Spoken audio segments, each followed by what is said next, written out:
இது ஃபர்ஸ்ட் மலேசியாவின் செய்திகள் உங்களுக்காக.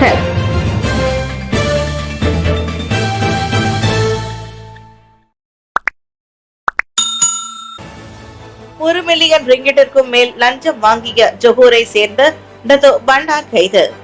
1 மில்லியன் ரிங்கிட்டிற்கும் மேல் லஞ்சம் வாங்கிய குற்றம் தொடர்பில் ஜொஹூரை சேர்ந்த முன்னாள் டத்தோ பண்டார் ஒருவரை குலுவாங் கிளையை சேர்ந்த MACC அதிகாரிகள் கைது செய்தனர். ஜொஹூரில் உள்ள ஊராட்சி மன்றத்தின் முன்னாள் மேயரான 63 வயதுடைய அந்த சந்தேக பேர் வழி ஜொஹூர் MACC அலுவலகத்தில் சனிக்கிழமை மாலை 4 மணி அளவில் கைது செய்யப்பட்டதாக மலேசிய ஊழல் தடுப்பு ஆணையத்திற்கு நெருக்கமான தகவல் தெரிவித்தன. 2020 ஆண்டு முதல் 2021 ஆண்டு வரை டத்தோ பண்டார் பதவியில் இருந்தபோது அந்த ஆடவர் லஞ்சம் பெற்றதன் தொடர்பில் கைது செய்யப்பட்டார். ஊராட்சி மன்றத்திற்கு உட்பட்ட பகுதியில் உள்ள திட்டங்களை அங்கீகரிப்பதற்காக குத்தகையாளர்களிடம் இருந்து 1 மில்லியன் ரிங்கிட்டிற்கும் மேலாக அந்த நபர் கையூட்டு பெற்றதாக கூறப்பட்டது.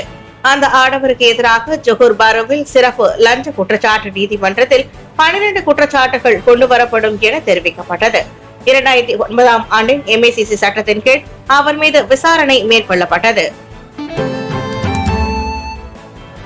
குனுங் ஹிதம் மலை உச்சியில் மலையேறும் வழிகாட்டி மயங்கிய பின் மரணம். உலுலங்காட் குனுங் ஹிதாம் உச்சியை சென்றடைந்த பின் மயக்கமுற்ற நிலையில் மலையேறும் வழிகாட்டி ஒருவர் மரணமடைந்தார்.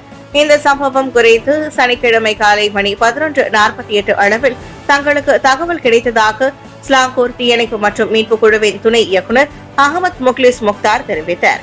மருத்துவ உதவியாளர்கள் மாலை மணி 4:30 அளவில் குனுங் ஹிதாம் சென்றடைந்த போது அவர் சுவாசித்துக் கொண்டிருந்தார் என மருத்துவ உதவியாளர்கள் தெரிவித்தனர். எனினும் மாலை 5:30 மணி அளவில் அவர் இறந்து விட்டார் என அவர்கள் உறுதிப்படுத்தினர். நார்ஃபஸ்லி அப்துல் அசீஸ் என்று அடையாளம் கூறப்பட்ட அவர் மாலிம் குனுங் மலையேறும் குழுவின் மூத்த உறுப்பினர் ஆவார். அவர் மீட்பு நடவடிக்கையின் போது அடிக்கடி தீயணைப்பு மீட்பு குழுவினருக்கு உதவி வந்துள்ளதாகவும் அகமது முக்லிஸ் தெரிவித்தார். மலாக்காவில் மரம் விழுந்தது, கார் ஓட்டுநரும் மோட்டார் சைக்கிளோட்டியும் உயிர் தப்பினர். மலாக்காவில் ஜாலான் புக்கேட் செஞ்சுவாங்கில் அங்சானா எனப்படும் வேங்கை மரம் ஒன்று விழுந்த போது மோட்டார் சைக்கிளோட்டி சொற்ப காயத்தோடு உயிர் தப்பிய வேளையில் கார் ஓட்டுநர் ஒருவரும் அச்சம்பவத்தில் உயிர் தப்பினர். பொதுமக்களிடம் இருந்து அவசர அழைப்பு கிடைத்தவுடன் படங்தெமு தீயணைப்பு நிலையத்திலிருந்து 6 சம்பவம் நிகழ்ந்த இடத்திற்கு விரைந்தனர். மரம் விழுந்ததில் மின் கம்பம் ஒன்றும் சேதமடைந்ததாக மலாக்கா தீயணைப்பு மற்றும் மீட்பு துறையின் அதிகாரி அசலனி ஜாஃபர் தெரிவித்தார். காயமடைந்த மோட்டார் சைக்கிளோட்டிக்கு சம்பவம் நிகழ்ந்த இடத்திலேயே மருத்துவ அதிகாரிகள் சிகிச்சை வழங்கினர். அந்த சம்பவத்தில் கார் சேதமடைந்தது. சனிக்கிழமை நண்பகல் மணி 2:40 அளவில் மரம் காரில் விழுந்த காட்சியை அக்காரில் இருந்த டேஷ் கேமராவின் காணொலியில் பதிவானது. பத்துமலை திருத்தலத்தில் திருக்குரான் வாசிக்கப்பட்ட சம்பவம் ஆட்சேபித்து சுமார் 600 இந்துக்கள் பத்துமலையில் அமைதி பேரணி. பத்துமலை திருத்தலத்தில் உள்ள 42 மீட்டர் உயரம் கொண்ட முருகன் சிலைக்கு அருகே அண்மையில் மொராக்கோவை சேர்ந்த யூடியூபர் ஒருவர் திருக்குரான் வசனத்தை படித்ததற்கு ஆட்சேபத்தை தெரிவிக்கும் வகையில் பத்துமலை திருத்தலத்தில் சனிக்கிழமை சுமார் 600 இந்துக்கள் அமைதியாக கூடினர். அந்த நிகழ்ச்சியில் கலந்து கொண்டவர்கள் தேவார பாடல்களை பாடினர். எந்த ஒரு சர்ச்சையும் இன்றி அமைதியான முறையில் இறைப்பணியில் ஈடுபட முடியும் என்பதை வெளிப்படுத்தும் வகையில் இந்த நிகழ்வு அமைந்ததாக தேவார குழுவிற்கு தலைமை ஏற்றிருந்த ஸ்வஹானா சுப்பிரமணியம் வெளியிட்டிருந்த அறிக்கையில் தெரிவித்தார். அந்த நிகழ்ச்சியை ராஜேஸ்வரி அப்பாஹூ மற்றும் இந்த தொண்டுடையர் இயக்கத்தினர் ஏற்பாடு செய்திருந்தனர். இந்த நிகழ்ச்சியில் கெடா மற்றும் சிங்கப்பூர் போன்ற தொலைதூரத்திலிருந்தும் பலர் வருகை புரிந்ததாக அரசு சார்பற்ற இயக்கமான உலகளாவிய மனித உரிமை சம்மேளனத்தின் தலைவர் எஸ் சசிகுமார் தெரிவித்தார். கோட்டுமலை ஸ்ரீ கணேசர் கோவிலில் திருப்பணி தொடக்க பூஜையும் நன்கொடை வழங்கும் நிகழ்வும் நேற்று சிறப்பாக நடைபெற்றது. கோலாலம்பூர் ஜாலான் பண்டார் ஸ்ரீ மகா மாரியம்மன் தேவஸ்தானத்திற்கு உட்பட்ட கோவில்களில் ஒன்றான ஜாலான்புடு லாமாவில் உள்ள பிரசித்தி பெற்ற கோட்டுமலை ஸ்ரீ கணேசர் கோவிலின் கும்பாபிஷேகம் அடுத்த ஆண்டு மத்தியில் ஜூன் மாதம் நடைபெறுவதற்கு ஏற்பாடு செய்யப்பட்டுள்ளது. ஆகம விதிகளுக்கு உட்பட 12 ஆண்டுகளுக்கு ஒரு முறை ஆலய கும்பாபிஷேகம் காணப்பட வேண்டும் என்பது நமது மரபாக இருப்பதால் இதற்கான திருப்பணிகள் தற்போது நடைபெற்று வருகின்றன. 2012 ஆண்டு கும்பாபிஷேகம் காணப்பட்ட இந்த ஆலயம் தற்போது முழு கருங்கல் திருத்தலமாக புனரமைக்கும் பணிகள் நடைபெற்று வருகின்றன.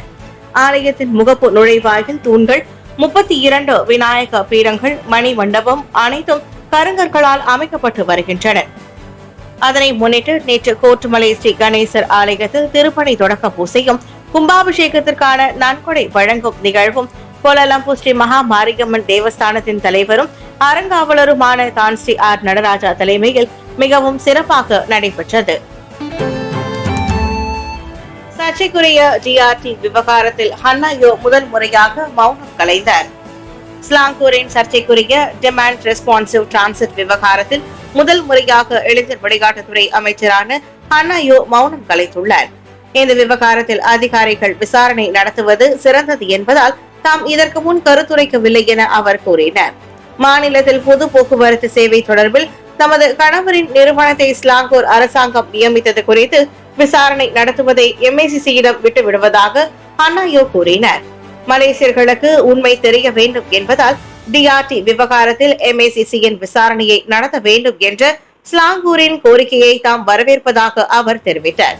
தற்போது விசாரணை தொடங்கி இருப்பதால் உண்மை தெரிய வேண்டும் என தமது முகநூலில் ஹன்னாயோ தெரிவித்தார். இப்போதைய நிலையில் இந்த விவகாரம் குறித்து தாம் கருத்துரைப்பது முறையாக இருக்காது என்று அவர் கூறினார். சூப்பர்மேன் சாகசத்தில் ஈடுபட்ட 3 மோட்டார் சைக்கிள் ஓட்டிகள் கைது.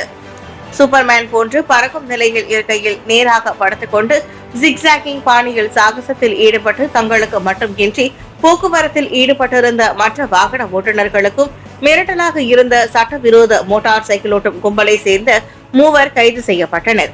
அதிகாலை 1 மணி முதல் 6 மணி வரை வழக்கமாக சட்டவிரோத மோட்டார் சைக்கிள் பந்தயங்கள் நடைபெறும் பட்டவத் சாலையில் மேற்கொள்ளப்பட்ட சோதனையின் போது 17 முதல் 21 வயதுடைய அவர்கள் கைது செய்யப்பட்டனர். அவர்களது மோட்டார் சைக்கிள்கள் பறிமுதல் செய்யப்பட்டதோடு பல்வேறு சாலை விதிகளை மீறியதற்கான 21 குற்றப்பதிவுகளும் வழங்கப்பட்டதாக போலீசார் வெளியிட்ட அறிக்கையில் தெரிவித்தனர். கிழக்கு சபா மண்டல தரை விரிவுக்கான நடவடிக்கை தலைவர் டத்தோ எம் சந்திரசேகரன் காலமானார். எஸ்காம் எனப்படும் சபா கிழக்கு மண்டல தரை நடவடிக்கை பிரிவின் தலைவரான 56 வயதுடைய டத்தோ எம் சந்திரா காலமானார். நேற்று காலை 7 மணி அளவில் லிகாஸ் கிங்ஃபிஷரில் உள்ள தமது வீட்டில் சுயநினைவற்ற நிலையில் காணப்பட்ட சந்திரா உடனடியாக லிகாஸ் மருத்துவமனையின் அவசர சிகிச்சை பிரிவுக்கு கொண்டு செல்லப்பட்டார். மருத்துவமனைக்கு கொண்டு செல்லும் வழியில் அவருக்கு முதலுதவி வழங்கும் முயற்சியில் ஈடுபட்ட போதிலும் அவரிடம் இருந்து எந்த ஒரு அறிகுறியும் தென்படவில்லை. இதனை சபா போலீஸ் கமிஷனர் டத்தோ ஜூதோ டிகோன் உறுதிப்படுத்தினார். சந்திரா இறந்த நேரம் மற்றும் அவரது மரணத்திற்கான காரணத்தை ஜூதே டிகோன் தெரிவிக்கவில்லை. அவரது உடல் சவ பரிசோதனைக்காக மருத்துவமனையில் இருப்பதை ஜூதே டிகோன் உறுதிப்படுத்தினார். ஆக கடைசியாக காலை 5:18 அளவில் சந்திராவிடம் இருந்து குறுஞ்செய்தியை பெற்றதாக அவர் கூறினார். காலை மணி 8:45 அளவில் சந்திரா இறந்தார் என்பது மட்டுமே தமக்கு தெரிவிக்கப்பட்டதாகவும் அதற்கான காரணமும் தெரிவிக்கப்படவில்லை என அவர் கூறினார். சவ பரிசோதனைக்கு பின் குடும்ப உறுப்பினர்களும் நண்பர்களும் இறுதி மரியாதை செலுத்த சந்திராவின் உடல் விஸ்மா ஃபூக்லியோ கொண்டு செல்லப்படும். ஷாலாமில் சுங்கை கண்டேஸ் ஆற்று நீர் நீல நிறமாக காட்சியளித்தது. சாயம் கொட்டப்பட்டதா? ஷாலாம் ஜாலான் ஒம்போ தொழில் மைய பகுதியில் சாயம் கொட்டப்பட்டதாக நம்பப்படுவதால் சுங்கை கண்டேஸ் ஆற்றில் நீரோட்டம் நீல நிறமாக காணப்பட்டது. இதற்கு முன்னதாக நண்பகல் 12:30 மணி அளவில் கிளான் ஜாலான் சிலதவான் பகுதியில் உள்ள அந்த தொழிற்சாலை மேற்கொண்ட நடவடிக்கை தெரிய வந்ததை தொடர்ந்து அந்த இடத்திற்கு லுவாஸ் எனப்படும் ஸ்லாங்கூர் நீர் நிர்வாக ஆணையகத்தின் அதிகாரிகள் சென்றனர். ஆற்று நீர் நீல நிறமாக இருந்ததற்கான காரணத்தை கண்டறிவதற்காக லுவாஸ் விசாரணை நடத்தியது. அந்த பகுதியில் கால்வாயில் தேங்கியிருந்த நீல நிறத்திலான நீர் சுங்கை கண்டேஸ் ஆற்றின் நீரோட்டத்தில் கலந்தது. இதனைத் தொடர்ந்து அந்த ஆற்றிலிருந்து நீர் மாதிரி எடுக்கப்பட்டு சோதனைக்காகவும் மேல் நடவடிக்கைக்காகவும் மலேசிய ரசாயன துறைக்கு அனுப்பப்பட்டது.